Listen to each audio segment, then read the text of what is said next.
Hello and welcome to the Business English Podcast. I'm Rob and today we're diving into one of the biggest challenges many professionals face: how to communicate complex data and analytics to people who aren't data experts. If you've ever found yourself knee-deep in spreadsheets, wondering how to explain those numbers to senior management or clients without their eyes glazing over, this episode is for you. So let's talk about Charlie, the hero of our story. Charlie is a non-native English speaker working at a tech firm in London. He's just been asked to present the company's latest sales analytics to a group of executives and marketing specialists. Sounds simple enough, right? Well, it would be, except not everyone in that meeting is a numbers person.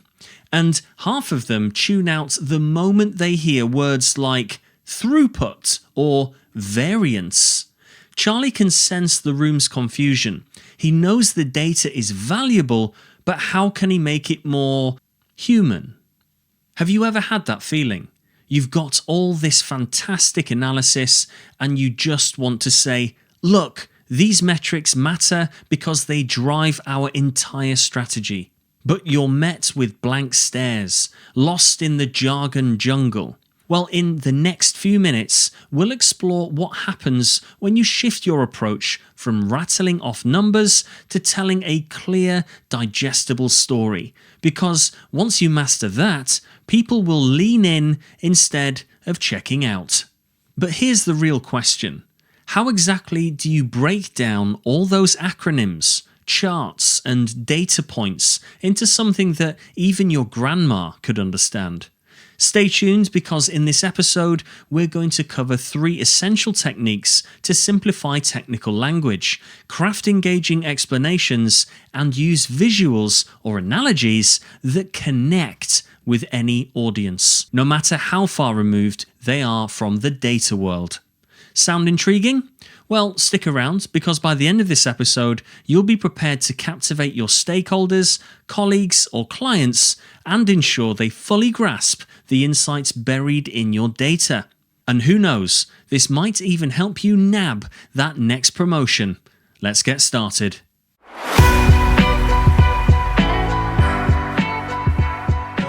Okay, in this segment, we're going to explore why communicating complex data and analytics to non-experts is such an essential skill. You might be thinking, isn't good data just, good data? Actually, it's so much more than that. When you can translate complex information into understandable insights, you become the go-to expert everyone respects, and that can do wonders for your career. Let's dive in. Firstly, let's talk about building trust and credibility. Picture this. You're in a meeting and someone presents a slew of data points that sound like a foreign language. It's hard to trust what they're saying if you don't fully understand them, right? Now flip the script. When you explain complicated metrics in clear, concise English, you create instant confidence. Your colleagues think, this person really knows their stuff and respects my time enough to break it down. Trust like that can fast-track your influence in the organization. And here's a little secret. Once people trust your ability to convey information, they'll come to you for more input, which might just open doors you never saw coming. Secondly, I want to talk about encouraging collaboration.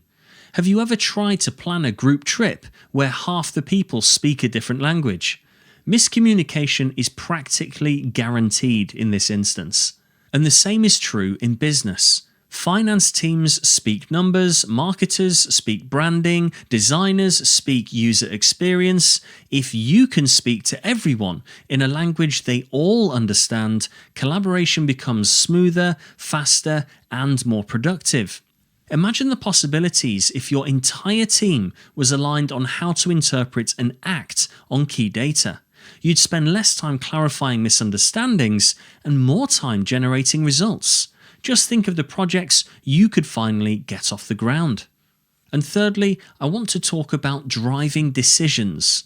Here's the crux of it all. Clear data communication drives better decisions.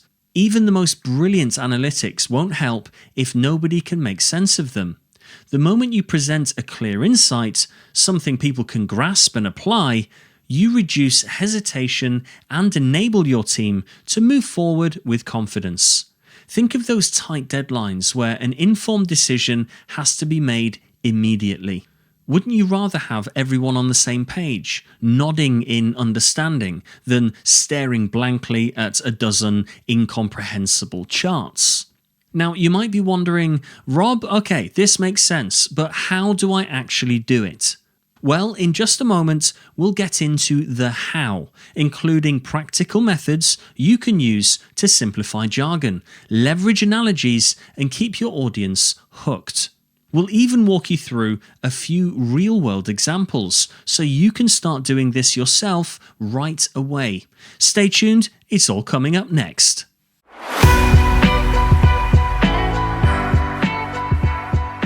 Now, before we dive into how to form clear expressions of complex data, I want to let you know about two fantastic ways to keep improving your professional communication skills.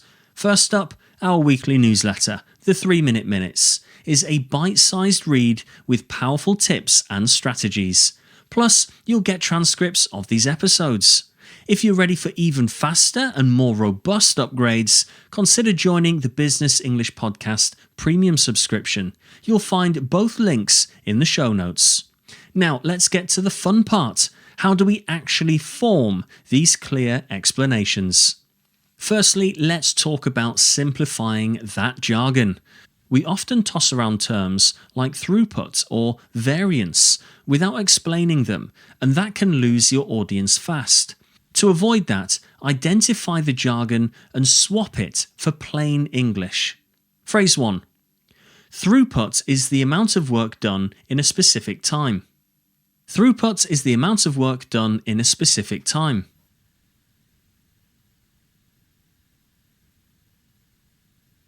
Now, how might you use it? Imagine you're speaking to a marketing team that doesn't deal with throughput regularly. Instead of saying, our throughput has increased, you say, our throughput is the amount of work done in a specific time frame, and we've increased that by 15%. Notice how you're defining the term, then giving context. A quick nuance here, the phrase, the amount of work done, signals a definition. You're precisely telling your audience that something is, rather than just stating it is a fact they should already know. Phrase 2. Variance is the gap between expected results and actual results. Variance is the gap between expected results and actual results.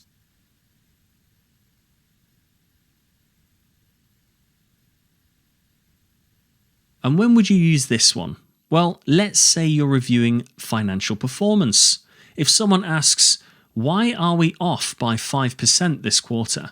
You can respond, the variance, the gap between expected results and actual results, comes down to fewer high-ticket sales.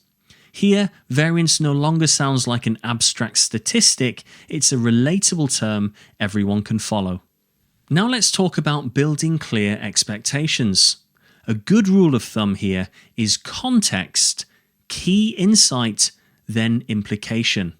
So a sample phrase is, our data indicates a 10% growth rate, which suggests our marketing campaign is successful, so we should consider increasing our budget.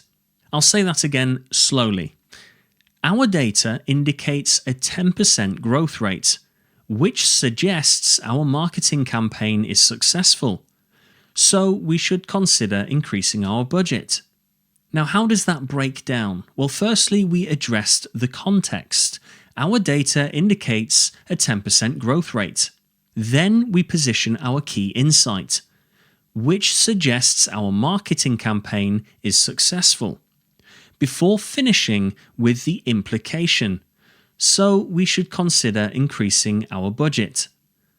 So once again, the whole statement was, our data indicates a 10% growth rate, which suggests our marketing campaign is successful, so we should consider increasing our budget.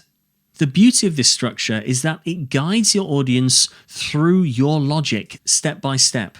Notice how we use the phrase "which suggests." This implies you're drawing a conclusion from the data without sounding overly certain or pushy. And by using "we should consider," you're giving a recommendation in a professional, polite tone, perfect for business discussions. Now, lastly, I want to talk about using visuals and analogies. Numbers and charts can be overwhelming at times, so one way to humanize data is through visuals and analogies. Phrase 1. Let's visualize this data with a simple bar chart to compare our top products. Let's visualize this data with a simple bar chart to compare our top products.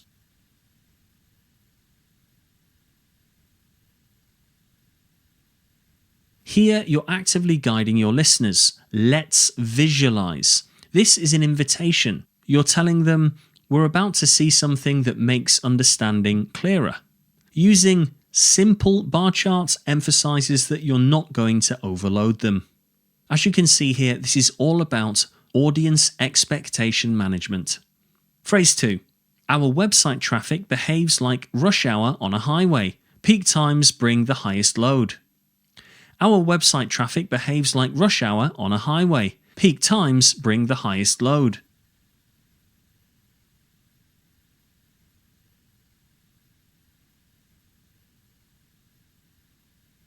Now, when would you say this? Perhaps you're explaining why website performance dips at certain times of day. Instead of bombarding your team with metrics on server load, you relate it to the traffic they encounter on their commute, an immediate visual that sticks. The key nuance is the use of like rush hour on a highway. The word like signals a simile, which helps people draw quick parallels between unfamiliar concepts and everyday experiences. Now stay tuned, because in the next part of this episode, we'll tackle some of the most common pitfalls, and believe me, there are a few you don't want to miss, plus some pro tips to really nail these techniques. Ready? Let's keep going.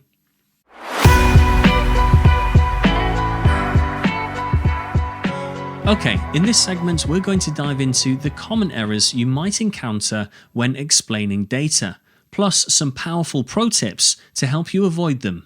If you've ever felt your audience's eyes glazing over or struggled with knowing how direct you should be, then listen up. You might discover a simple adjustment that can radically improve how your message lands. Common errors. Overusing jargon. We've all done it. Throwing around terms like KPI, CAGR, and pipeline velocity without defining them. Sure, your data-savvy colleagues might understand, but it can alienate those who don't live and breathe these metrics every day. Here's a quick litmus test. Ask yourself if you'd use this word at the dinner table with your family. If the answer is no, break it down or replace it with simpler language. Data dumping. Picture this scenario. You've got 50 different charts, graphs, and spreadsheets, and you want to show all of them off to prove you're prepared. It's tempting, but that approach can overwhelm and confuse your audience. Instead, focus on one or two key insights. If they need more detail, trust me, they'll ask. Staying concise keeps your listeners engaged and gives them a clear takeaway. Now let's talk about ignoring the audience's perspective. Maybe half of your team is super technical, while the other half really isn't. Or you're dealing with an international client who's unfamiliar with your market's nuances. If you don't meet them where they are, linguistically and culturally, you risk miscommunication or worse, offense. For instance, some cultures value a more roundabout or polite approach, while others prefer directness. Make sure you adapt your style accordingly. And the final group of pitfalls I want to talk about today surround grammar and language.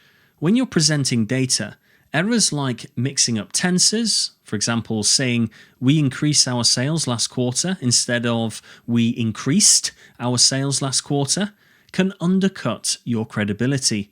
Another biggie is the misuse of conditionals, like saying, if we would increase the budget, we will see more growth, which should be, if we increase the budget, we will see more growth. Yes, it's subtle, but these mistakes can distract from your core message and make you sound less confident. And now for some pro tips. Firstly, know your audience. I know it sounds simple, but this isn't just about their roles. Ask yourself, what's their language proficiency? What business culture do they operate in? Are they used to in-depth analytics or quick summaries? Once you know these answers, you can tailor your explanations more effectively. Secondly, keep it short. Resist the urge to cram in every data point. Less is more in some cases. Give your audience only what they need to understand your conclusion. Then offer the chance to explore more if they're curious. Thirdly, invite interaction. Nothing says, "I respect your perspective," like asking for questions or feedback. A simple, "Does that make sense?" or "Any thoughts on how we can apply this?" can go a long way. You'll also gauge if anyone's lost before you move on. And fourthly, practice, practice, practice. Yes, it's cliche, but rehearsing is how you catch your grammar slip-ups, your pacing issues, and your overuse of industry-specific buzzwords. Record yourself and play it back. You'll spot areas that need clarity fast. And so here's the next big question. Which of these tips will you apply first, and how will you know if it's working? In our final wrap-up, I'll share a quick self-check method you can use in your very next presentation to gauge how well you're communicating. Stay with me, you won't want to miss it.